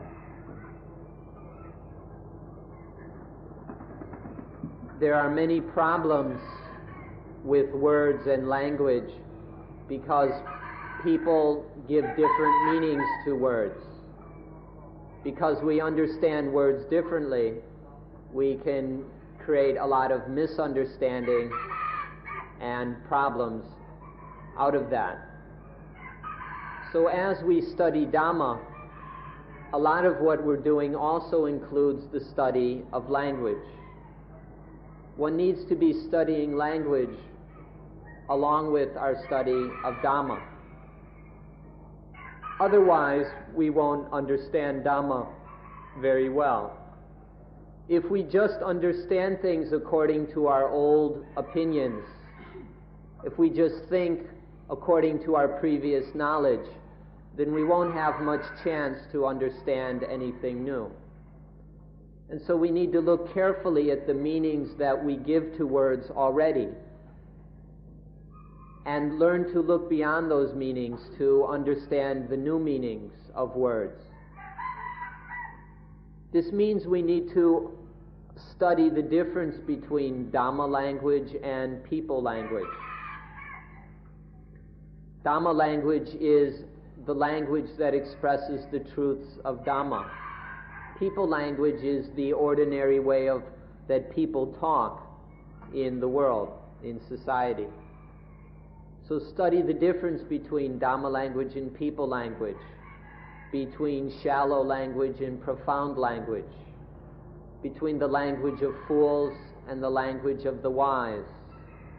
between the language of those who understand Dhamma and the language of those who don't understand Dhamma. If we understand the difference, if we truly, deeply understand the difference between Dhamma language and people language, then we won't have any more problems with words. Our problems arise because we don't really know the meanings of the words we're using. ยกตัวอย่างสักคำหนึ่งเช่นคำว่า God มันมีความหมายทั้งภาษาคนและภาษาธรรมดังนั้น God จึงมีความหมายทั้งที่เป็น personal และ impersonal แต่ก็มีความมุ่งหมายถึง supreme being อย่างเดียวเท่านั้นแหละจะพูดอย่าง personal หรือ impersonal มันแล้วแต่ภาษาที่ใช้ที่ไหนควรใช้ภาษาคนก็พูดภาษาคนที่ไหนควรใช้ภาษาธรรมก็ใช้ภาษาธรรมดินแดนอาหรับปาเลสไตน์มันก็มองอย่างหนึ่งดินแดนอินเดียมันก็อย่างหนึ่งดินแดนจีนก็อย่างหนึ่งนั่นจึงรู้จักใช้คำพูดทั้งอย่างภาษาคนและภาษาธรรมเช่นคำว่า God นี่มีความหมายทั้งสองภาษา Now, the more we understand the difference between Dhamma language and people language, the more we can understand the teachings of the different religions correctly. If we read scriptures only on the level of people language, we'll never properly understand the meanings. If we just take literal meanings, then we'll never get to the true meaning of religious teachings. But when we understand Dhamma language, we can understand the correct meaning of these religious teachings. And when we can do this, we won't have any problems or see any conflict between the different religions once we can understand the words correctly and find their true meaning. Let me give one example. The word God. God can be understood both in people language and in Dhamma language.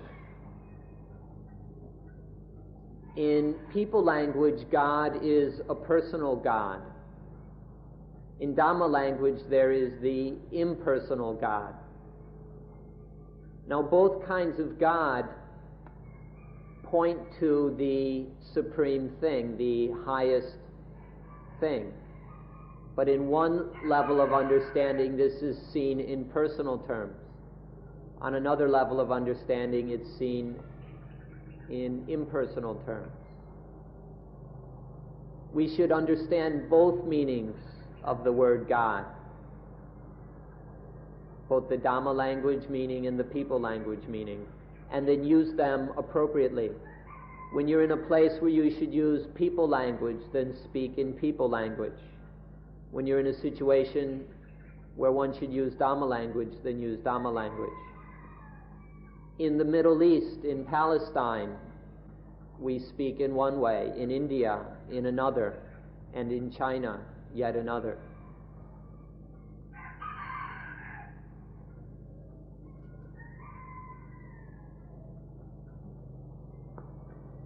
Nature gave us a talented mind in order to be able to think. Now we have to bring the mind back to the roots to be simple again. Does it mean nature did not intend to make us as intelligent as we are? By the way, it's an assumption that we are intelligent. Some other species may not agree. ธรรมชาติทำให้เรามีจิตใจที่มีสมรรถภาพสูง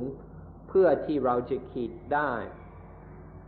เดี๋ยวนี้เราต้องการที่จะให้จิตนี้กลับมาสู่รักฐานเพื่อมันจะเรียบง่ายอีกต่อไปอย่างนั้นมีความหมายว่าธรรมชาติไม่ต้องการที่จะให้เราฉลาดเหมือนที่เรากำลังฉลาดหรือยังไงข้อนี้มันขึ้นอยู่กับคำพูดที่ใช้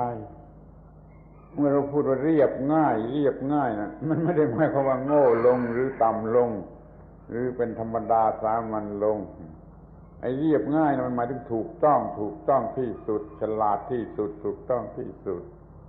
การที่เรามานิยมไอ้เรียบง่ายนี่หมายความว่าเราฉลาดกว่าแต่ก่อนซึ่งชอบไอ้ความลักชัวรี่ต่างๆอย่าเข้าใจอย่างนั้นเราต้องถือคำว่าถูกต้องมันไม่ได้อยู่ที่ว่าเรียบง่ายหรือว่าอยู่ที่ว่าฟุ่มเฟือยคำว่าถูกต้องนี่หมายถึงมันไม่มีปัญหามันไม่มีความทุกข์ธรรมชาติมันมีให้ทุกอย่างแหละทั้งฝ่ายโง่และทั้งฝ่ายฉลาดแล้วแต่จะถือเอาแล้วแต่จะถูกแวดล้อมให้เป็นอย่างไรธรรมชาติไม่ได้ตายตัวว่าเป็นอย่างไรมันมีให้ทุกอย่างเราจึงเลือกเอาชนิดที่ว่ามันถูกต้องสำหรับจะไม่เป็นทุกข์ถูกต้องสำหรับที่จะสันติภาพและสงบสุขนั่นคำว่าเรียบง่ายเสียอีกจะปรับจะเป็นสิ่งสูงสุดรู้จักใช้ธรรมชาติมากที่สุดจึงจะพบความเรียบง่ายเป็นธรรมชาติในระดับสูงคือไม่มีปัญหาไม่มีความทุกข์ขอให้ปรับปรุงคำพูดที่ใช้พูดหรือใช้ศึกษากันเสียใหม่ปัญหาอย่างที่ถามนี่ก็จะไม่เกิดขึ้นมา First, the translator would like to point out that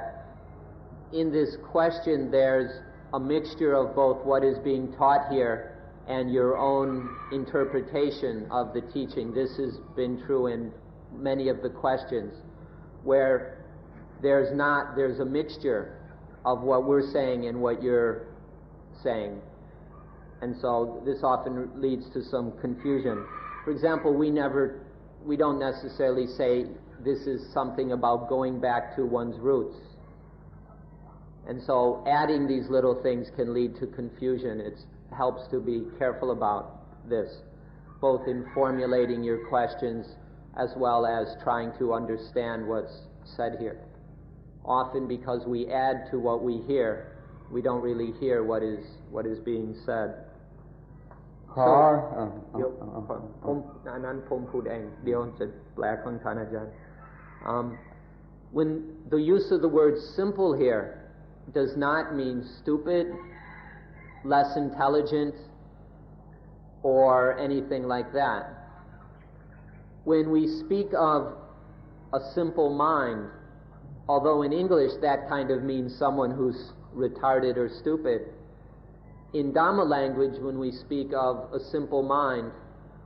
we mean the mind that is more intelligent, a mind that is wise enough to not have to be constantly concocting and thinking about unnecessary things. So the simple mind is the mind that is correct, if you understand the word simple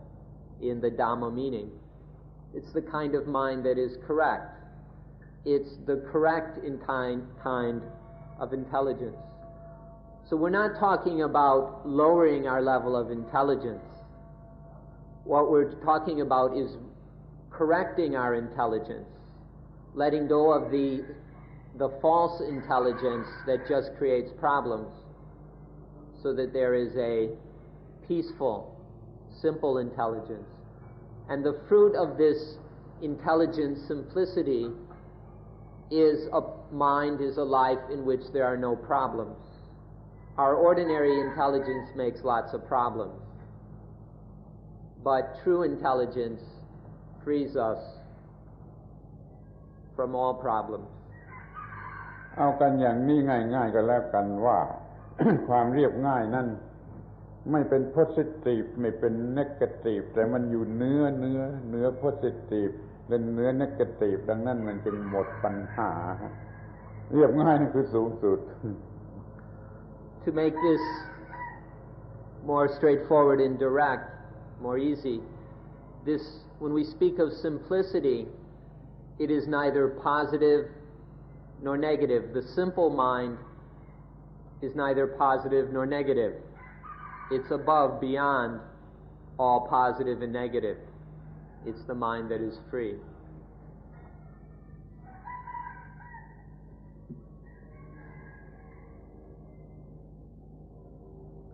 There is no proof for the existence of a self. What is it then that keeps the individuality of a person in one body together? ก็เป็นอันว่าไม่มีทางที่จะพิสูจน์ว่ามีตัวตนถ้าอย่างนั้นเพราะฉะนั้นอยากจะถามว่ามีอะไรบ้างที่จะทำให้อัตภาพนี้ร่วมเป็นสิ่งที่สมมุติเรียกว่า person หรือบุคคลทำยังไงที่อัตภาพนี้มันจะร่วมกันเป็นอยู่ในร่างกายนี้เป็นชีวิตหนึ่งนั่นก็เกี่ยวกับคำที่พูดอีกเหมือนกัน ภาษาอินเดียนะฮะเรียกว่าอัตตาตัวตนเรียกว่าปุริสะก็คือบุคคลเรียกว่าสัตตะก็คือสัตว์ซิโนนิมของคำว่าอัตตามีมากมายเหลือเกินล้วนแต่แสดงไปในทางที่ว่ามันมีตัวตนอย่างละเอียดหรืออย่างลึกซึ้งหรืออย่างโง่เง่ามันมีตัวตน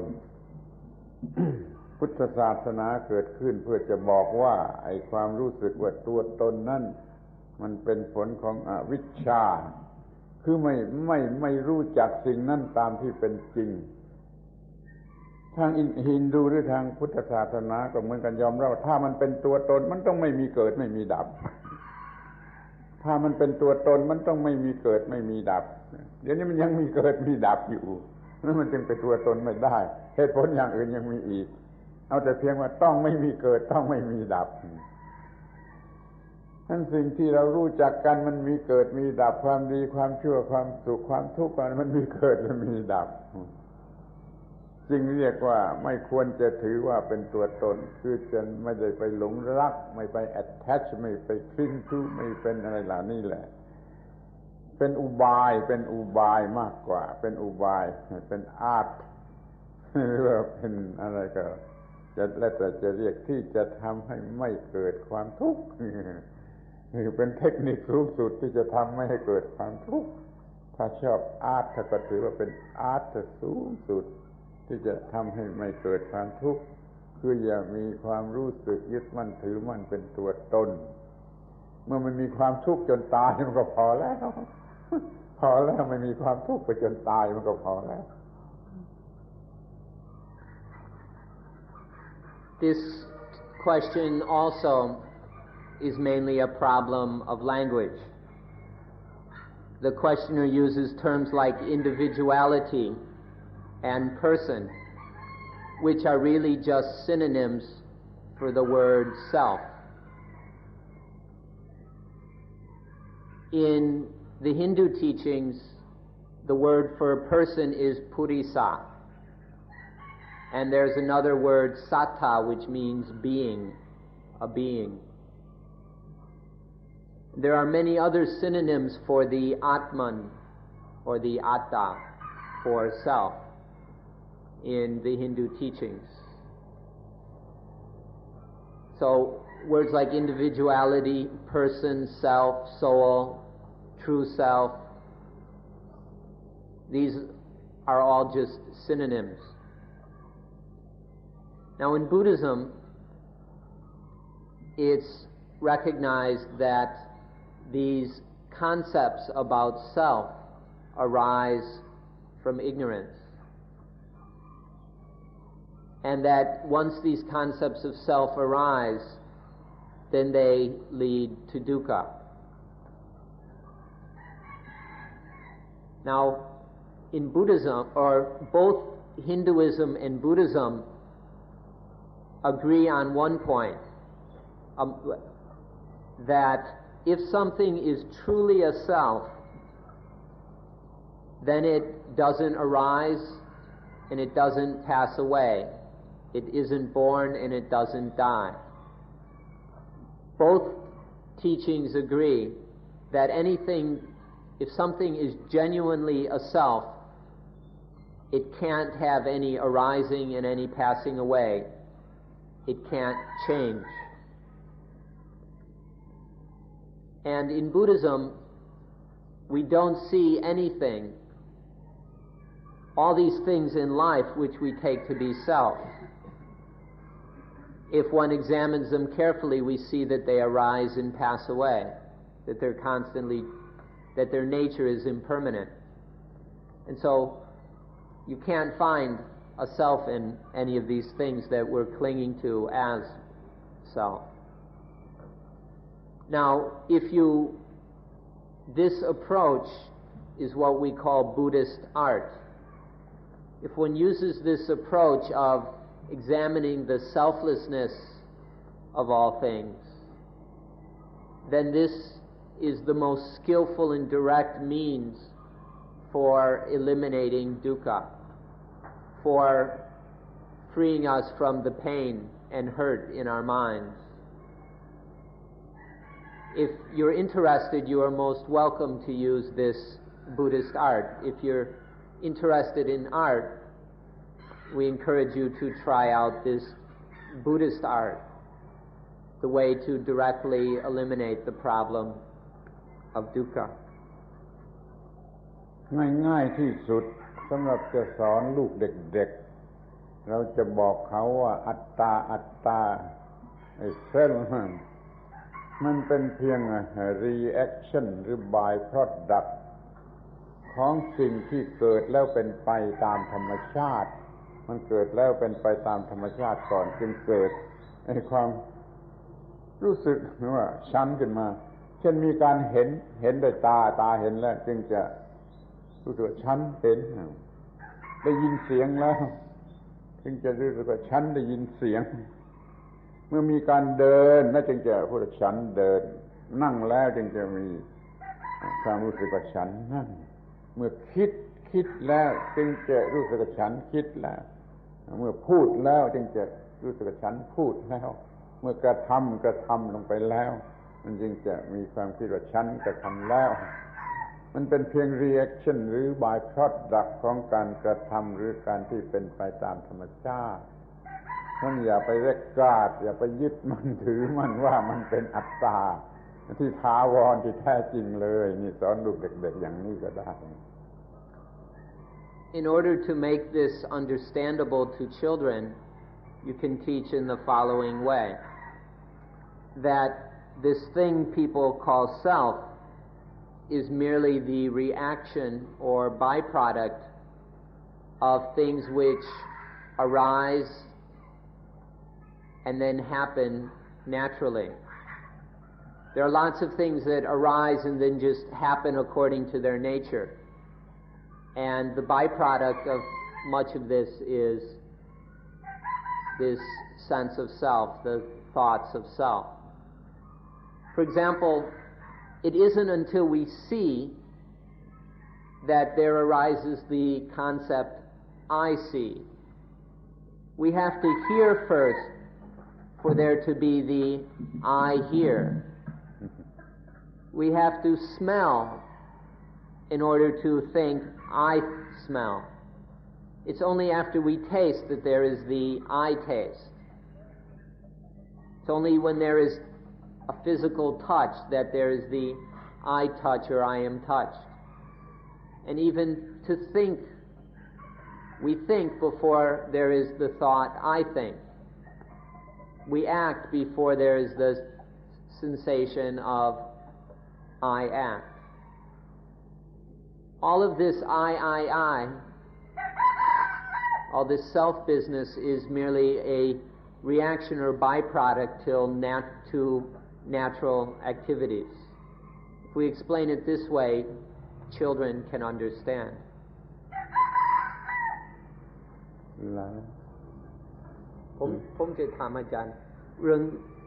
I'd like to follow up on this question. In Buddhism, there is one thing which we call nibbana, which has no beginning and has no end. It isn't born, it doesn't die. It neither arises nor passes away. And it's the only thing that Buddhism holds to be not impermanent. Yet the Buddha insisted that even this was not self. I'd like to ask Ajahn Buddhadasa about this. เมื่อกี้นี้อาจารย์บอกว่าทางฮินดูทางพุทธก็เห็นอย่างเดียวกันในเรื่องว่าถ้าเป็นตัวตนต้องไม่เกิดไม่ดับแต่ในพุทธศาสนาก็มีสิ่งหนึ่งซึ่งไม่เกิดไม่ดับ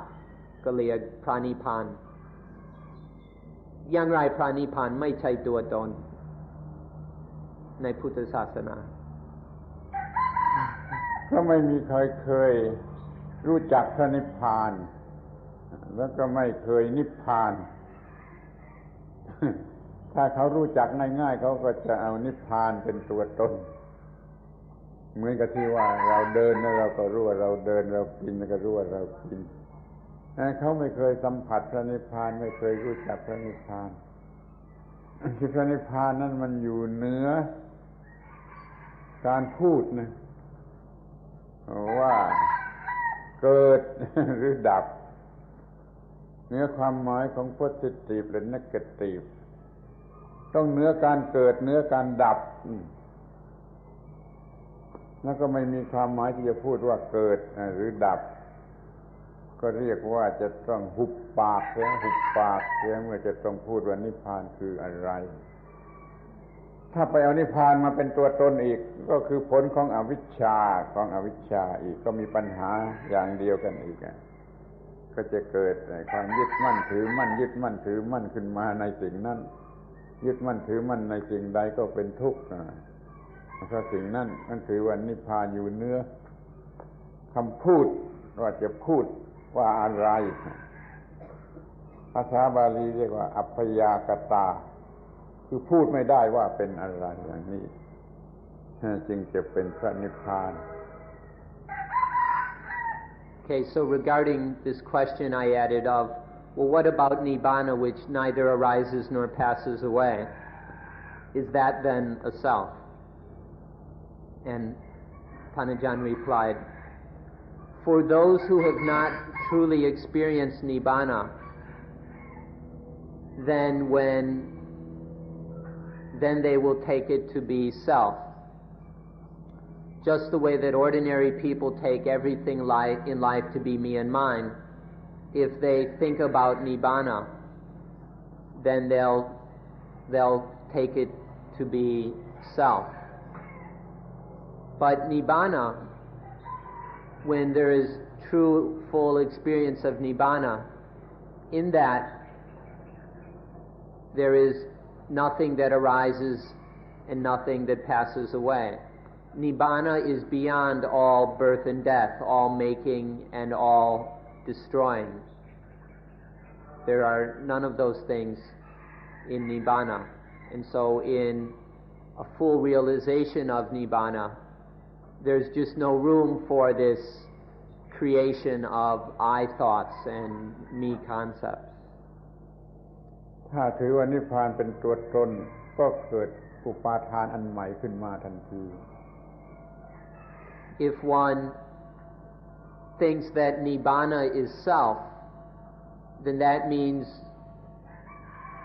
that another attachment has just been born. To think of nibbana or speak of nibbana in terms of self is a result of attachment. แม้คำว่าพระเจ้าพระเจ้าก็เหมือนกันต้องเป็นสิ่งที่พูดไม่ได้อธิบายไม่ได้เด็ดใคร่ไม่ได้ว่าเป็นอะไรจึงจะเป็นพระเจ้าที่แท้จริง Now, when we try to describe nibbana, the best response is to shut our mouths. In the Pali language, this is called apayagrita, which means ineffable or undescribable. Truly, there is nothing we can say about nibbana. We can't really put it into words. But most people, when they try to talk about it, end up trying to make some kind of me and mine thing out of nibbana. It helps to understand that nibbana isn't a thing the way we think about things usually being. But since most of us try to get nibbana or think about nibbana as something, then this leads us into error. But in fact, nibbana is ineffable or indescribable. You can't really say anything about it. The same is true for God. The genuine God or the true God is also ineffable, undescribable. One can't really say what God is, and our attempts to do so distort it.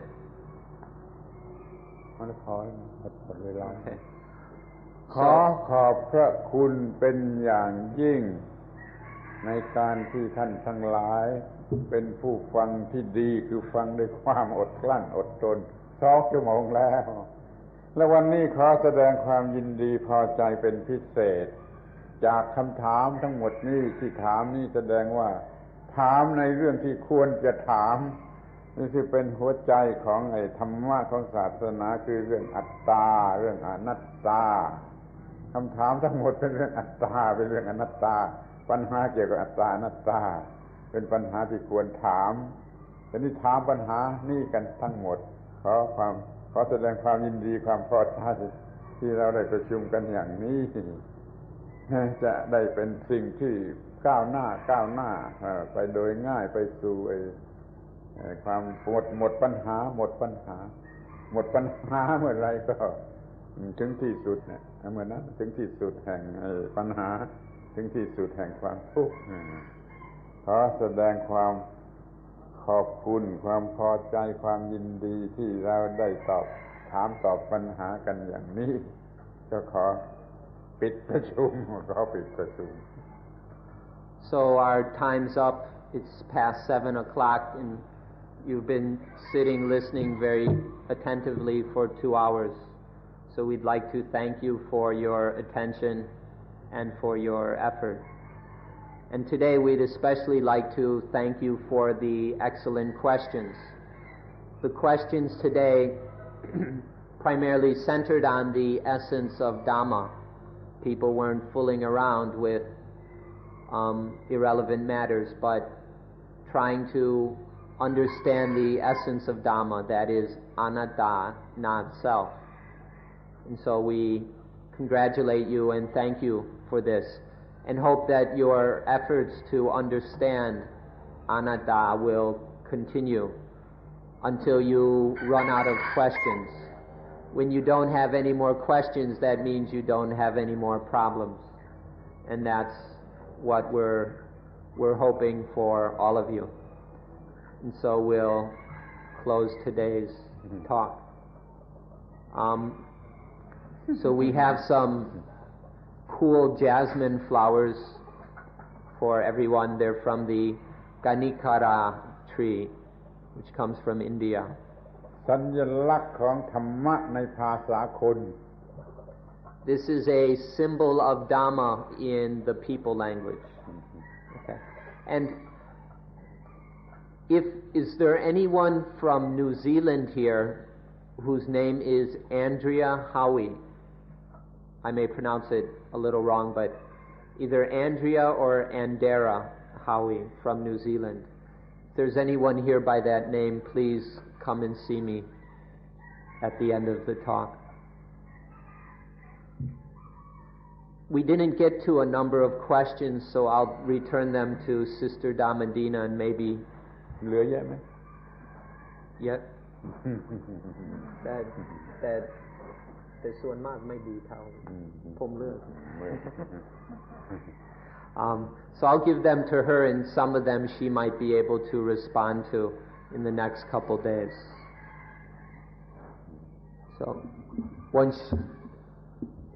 So that's all for this morning. Once you have your flowers, please have a nice, quiet, simple walk back to the meditation center. Walking without walker. Practice walking without a walker. If you've got a walker, you're welcome to leave it right here and just walk without it.